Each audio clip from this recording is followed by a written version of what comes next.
Día 11 de julio. San Benito, primer fundador de religiosos, del año 547. Benito significa bendecido. En 1980, el Santo Padre Juan Pablo II nombró a San Benito como patrono de toda Europa, en el 150 centenario de su nacimiento, porque ha sido el santo que más influencia ha tenido quizás en este continente, por medio de la comunidad de religiosos que fundó y por medio de sus maravillosos escritos y de sus sabias enseñanzas.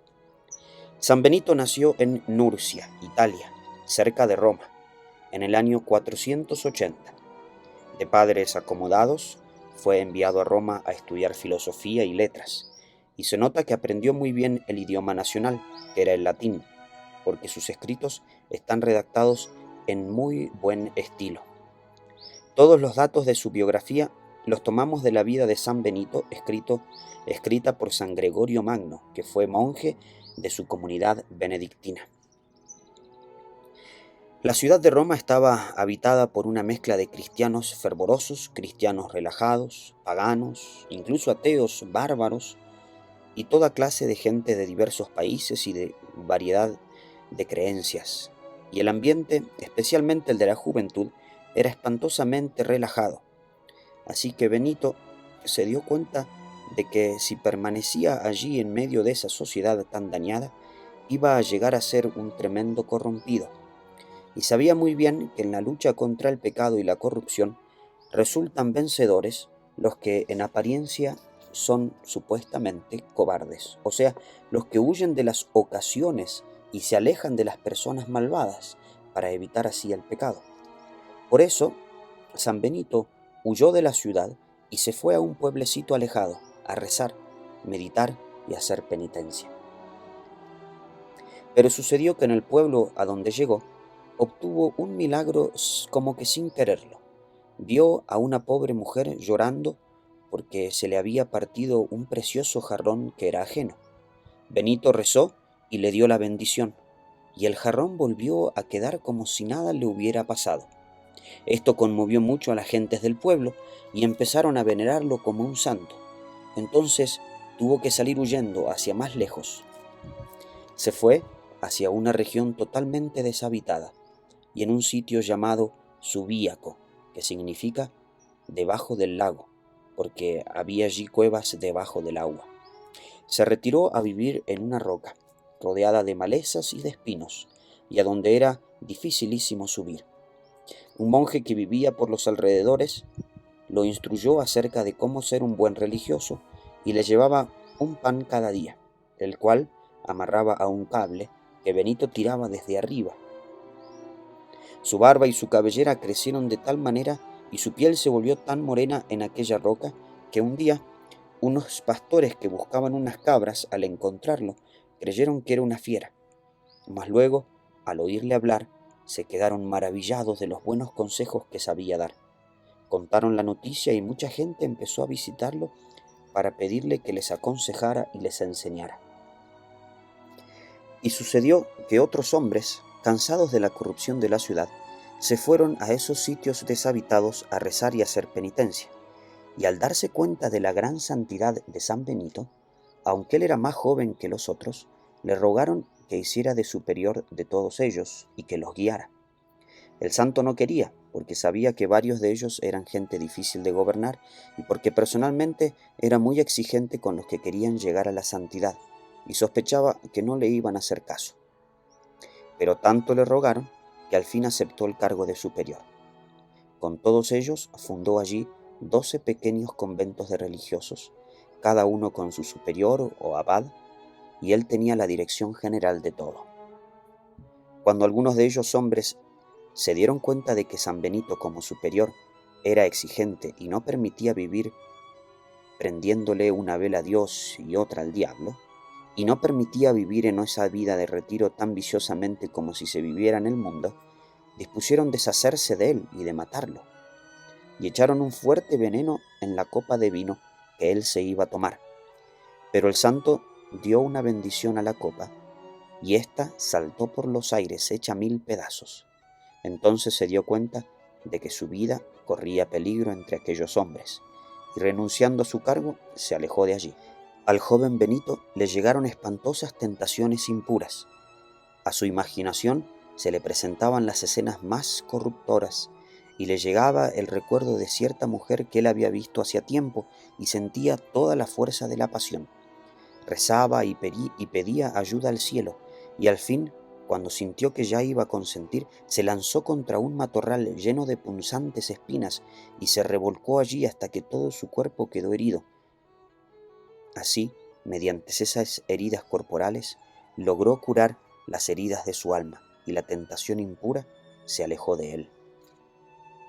Con unos discípulos que le habían sido siempre fieles, que son San Mauro, San Plácido y otros, se dirigió hacia un monte escarpado, llamado Monte Cassino. Allá iba a fundar su famosísima comunidad de benedictinos. Su monasterio de Monte Cassino ha sido famoso durante muchos siglos. En el año 530, después de ayunar y rezar por 40 días, empezó la construcción del convento en la cima del monte.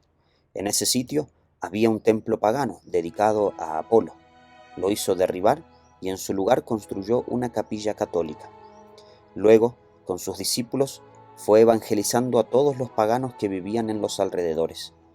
Y enseguida así empezó a levantar el edificio, del cual por tantos siglos han salido santos misioneros a llevar la santidad a pueblos y naciones. San Gregorio, en la biografía que escribe de San Benito, narra muchos hechos interesantes, de entre los cuales vamos a recordar algunos. El primero es sobre el muchacho que no sabía nadar. El joven Plácido cayó en un profundo lago y se estaba ahogando. San Benito mandó a su discípulo preferido, Mauro: «Láncese al agua y sálvelo». Mauro se lanzó enseguida y logró sacarlo sano y salvo hasta la orilla. Y al salir del profundo lago, se acordó de que había logrado atravesar esas aguas sin saber nadar. La obediencia al santo le había permitido hacer aquel salvamento milagroso. Otro es sobre el edificio que se cae. Cuenta que, estando construyendo el monasterio, se vino abajo una enorme pared y sepultó a uno de los discípulos de San Benito. Este se puso a rezar y mandó a los otros monjes que removieran los escombros, y debajo de todo apareció el monje sepultado, pero sano y sin heridas, como si hubiera simplemente despertado de un sueño. Otro fue el de la piedra que no se movía. Estaban sus religiosos constructores tratando de quitar una inmensa piedra, pero ésta no se dejaba ni siquiera mover un centímetro. Entonces el santo le envió una bendición y enseguida la pudieron remover de allí como si no pesara nada.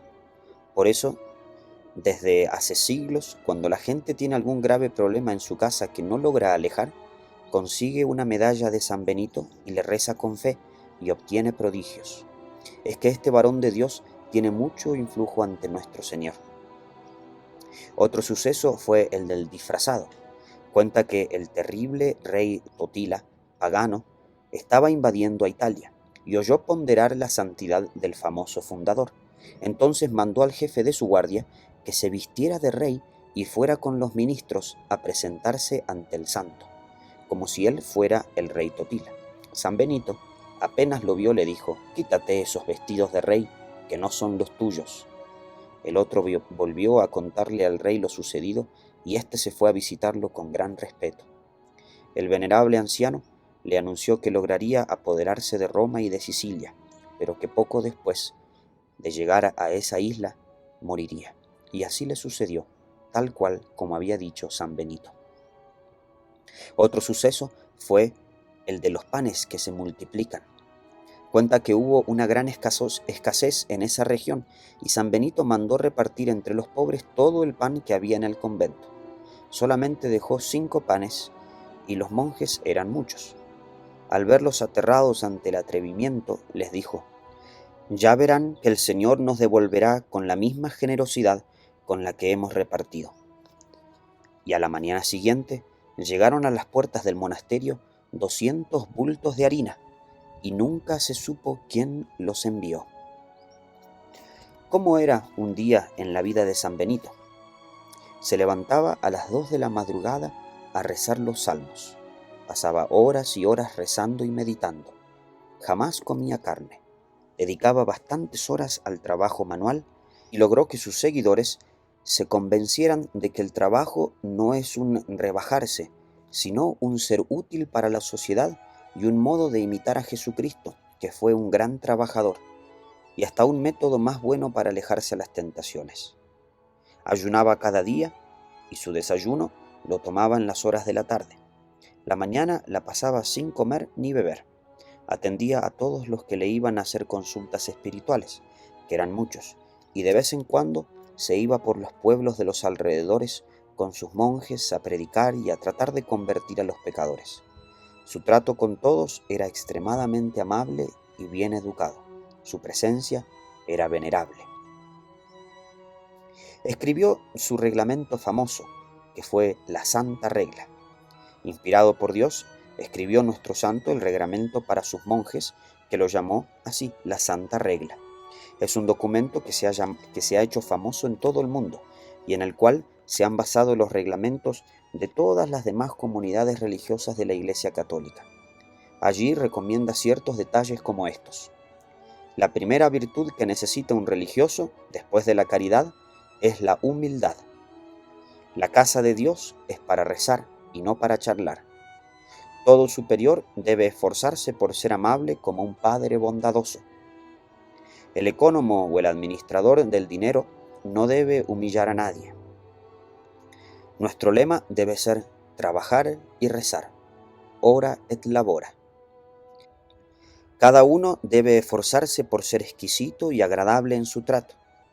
Cada comunidad debe ser como una buena familia donde todos se aman. Evite cada individuo todo lo que sea rústico y vulgar. Recuerde lo que decía San Ambrosio: portarse con nobleza es una gran virtud. Y los que vivieron con él afirman que todo lo bueno que recomienda en su santa regla lo practicaba él en su vida diaria. Con estos principios, la comunidad de benedictinos ha hecho inmenso bien a todo el mundo en 15 siglos. El 21 de marzo del año 543 estaba el santo en la ceremonia de Jueves Santo, cuando se sintió morir. Se apoyó en los brazos de 2 de sus discípulos y, elevando sus ojos hacia el cielo, cumplió una vez más lo que tanto recomendaba a los que lo escuchaban. Hay que tener un deseo inmenso de ir al cielo. Y lanzando un suspiro como de quien obtiene aquello que tanto había anhelado, quedó muerto. 2 de sus monjes estaban lejos de allí rezando, y de pronto vieron una luz esplendorosa que subía hacia los cielos y exclamaron: seguramente es nuestro Padre Benito, que ha volado a la eternidad. Era el momento preciso en el que moría el santo. Que Dios nos envíe muchos maestros como San Benito, y que tan simpático santo nos obtenga del Señor la gracia de ir un día a acompañarlo en la eternidad feliz. Recordemos lo que leemos en el capítulo 5 de San Mateo: que de tal manera brille ante los demás la luz de vuestro buen ejemplo, que ellos, al ver vuestras buenas obras, glorifiquen al Padre Celestial.